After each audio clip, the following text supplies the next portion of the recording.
Blindfolds were made for this very reason. This is the Two Nerds and a Joke video podcast with Robert and Ernie. Thank you, disembodied hot girl voice. This is Two Nerds and a Joke with Robert and Ernie. I am Ernie. And I am Robert. And we're here to, basically make you a little bit smarter by... Enlighten you? Really dumb. We're going to enlighten you on our opinion on things that you don't care about, but they're nerd-related, so you may care. And if you're watching this, you're probably a nerd. Yes, most likely. Most likely. Or a fan. Or a fan of us. Or someone we know. Or someone that we know. Please watch us. Please watch us.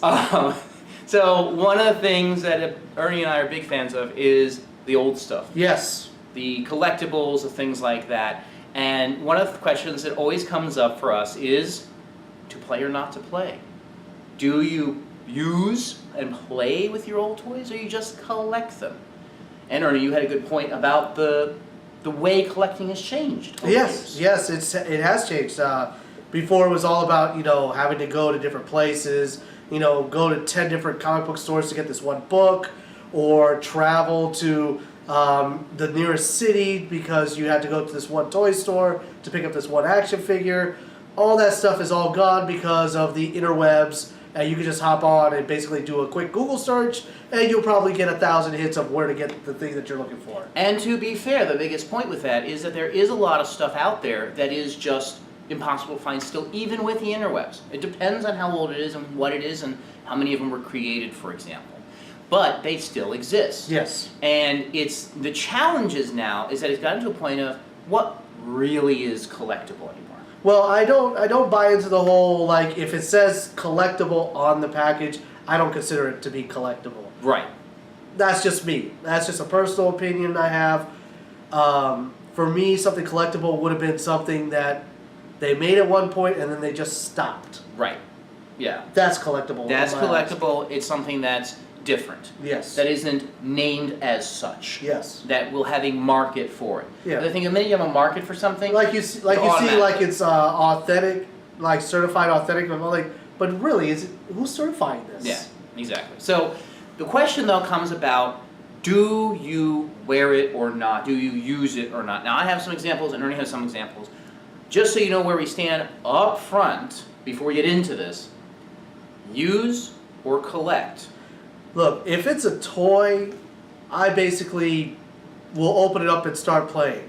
It doesn't matter if it's collectible. Mm-hmm.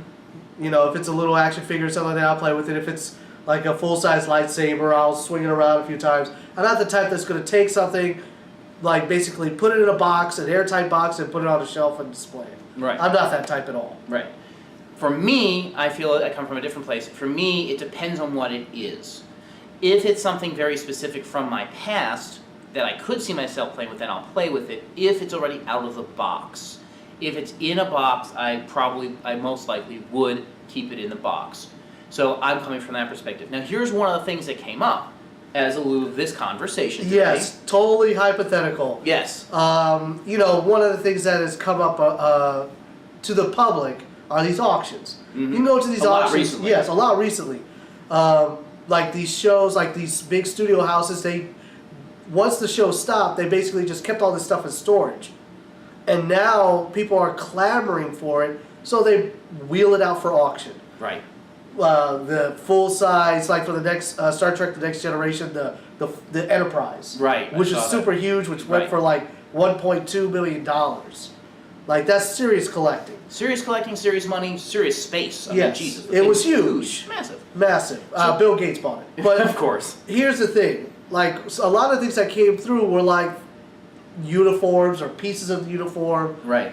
And I'm the type, let's just say I bought one of the phasers from the show, one of the props. I would probably use it. Mm-hmm. I'd probably flick it around, play with it, show it to people. If it's one of the little medallions, the little badge thing that they press to communicate, I'd probably wear it from time to time.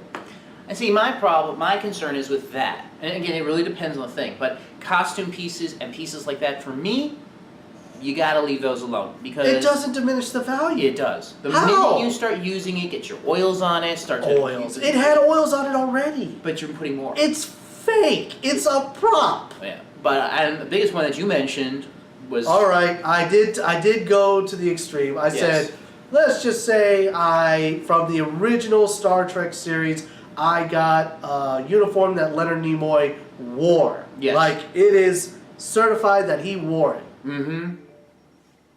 I'm not going to wear it. I wear it.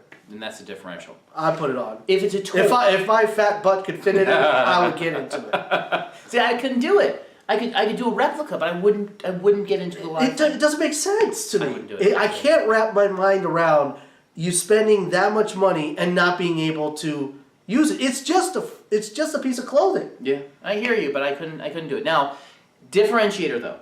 If it's an out of the box toy already, for example, the action figures from the old days, like the X-Men or the Star Wars figures they have, I would play with those a little bit. But I'd have to keep in mind the value of the item and manage my playing. Legos, for example. I had a Lego kit. That was a big one. Yeah. And it wasn't in the box anymore. I'm going to play with it. It's a Lego kit. That's what it's meant to be done. Yeah. The Ewok playset. That I'm kind of on the... It's about $100 over at other comic book stores. I've seen it. About 100, 150. So it's not outrageous for what it is. I think it was about... pretty equivalent to that back in the day. I think it was like $50 back in the day. Yeah. So, but it's a huge playset, but it's in the box. I wouldn't have a problem playing with it, but I would want to keep all the packaging and put it officially away when I was done with it. Because the box itself has some level of nostalgia to it. See, but I'd still play with it. I wouldn't like rip the box apart and throw it out. Well, I was never a rip the box kid anyway. Right. So for those, I think I would kind of take the middle ground. Yeah. Costumes, not going to touch. Not going to put it on. No. Not going to happen. Wardrobe. No. Like a hat. No. Really? If it was worn by someone famous, then hell no. Not going to touch that. Not with 10 football. Wouldn't do it. A cloak. No. Oh. Gloves, pants, Gloves. shirts, no. Shoes? That's just nasty. I'm sorry. Boots? I think it's weird, but I think I'd be okay wearing boots or shoes. I think that's just different for some reason. But I wouldn't go traipsing out in the mud. I didn't say But I'm just put saying. on Leonard Nimoy's outfit and run to the beach. Right, yeah, but I mean, if you wear it once or try it on once just to see, but that's different than wearing it out. No, I'm not going to put it on like every week. Right, but you'd wear it outside? Would you go well? I would. Would you? I would go somewhere in it. I don't see that. If it was like a party, like a Star Trek themed party, I'd be like, well, shoot, I'll show up in my Leonard Nimoy shirt. And people would be like, oh, is that the actual? I'd be like, yes, this is the actual shirt. He wore this. You'd be that guy. I'd be that guy. Oh, that's awful. How is that awful? That's awful. It's a shirt. Oh well, I just can't do it. How can you put any type of? No. I just don't understand No, it. I couldn't do it. Let us know what you think. Yes. Please, we do love your opinions live and in person as well as remote and after the fact on YouTube, etc. Let us know where or not to wear, play or not to play. That is the question. What do you guys think? Please comment and leave your notes before or below. Please follow us on Facebook, Twitter, Instagram, Pinterest, all the rest. The hot girl voice will say the same thing here in a minute, so wait for that. I know we all do. Yes, we all wait for the DHGV. Oh, yes. And we will be live on next week. Yes. At the Grand Docking Bay 94. Docking Bay 94. Big thing. Remember, Docking Bay thing, 94. Big thing. 441 and Lokahatchee-ish area. Comics and Games is what it's called on the outside, even though it's Docking Bay 94. So see us there. And we, as always, appreciate you tuning in. Yes. And Ernie, if you would be so kind. Peace out. Love them. They're needy.